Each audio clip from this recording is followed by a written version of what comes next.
benches here in Westminster, that anxiety that given the scale of the challenge that people face right around the economy, just how hard it is for people to make ends meet right now, that the solutions the government are willing to put forward don't quite match up to the scale of the problem.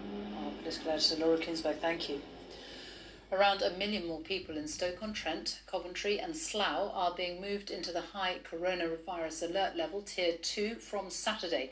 It means more than half of the population in England and Scotland and everyone living in Wales and Northern Ireland is currently living under or about to move into stricter rules. So will today's changes be enough to help millions of people make ends meet? Sarah Corker reports from Manchester, which enters the highest restrictions at midnight tonight. As restrictions tighten once again, work for some is already being cancelled. Portrait photographer Drew from Manchester says bookings are down 70% and it's already a struggle to pay the bills. The last 6 months has all been about survival. I already cut down all my expenses. I haven't left the house in months. I've stopped paying for my office. I've got rid of all of that stuff. And it's not enough. This is an economic shock like no other. Tier 3 rules mean this city nightclub must close at midnight. Staff don't know when it'll reopen. They will get 2/3 of their wages from the government, but fear that may not be enough. Everything's going to be so much tighter. Can I pay my rent? Can I pay my bills? And it is absolutely devastating that we are being punished like this, because that's how it feels. It feels like a punishment.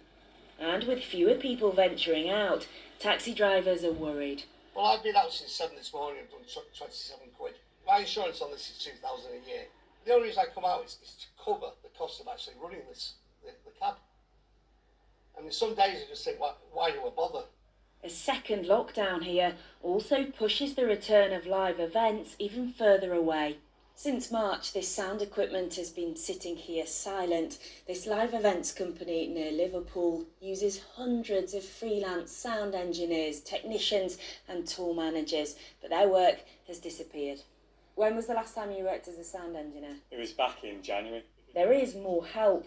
The grant for the self-employed is doubling from 20 to 40% of monthly profits. Is that enough to survive on, do you think? It's better than it was, better than 20%, but it's still not enough to survive. I'll still be working other jobs to pay the bills. It is down to every penny because I don't know what's coming in. I'm up to the limit on the credit cards.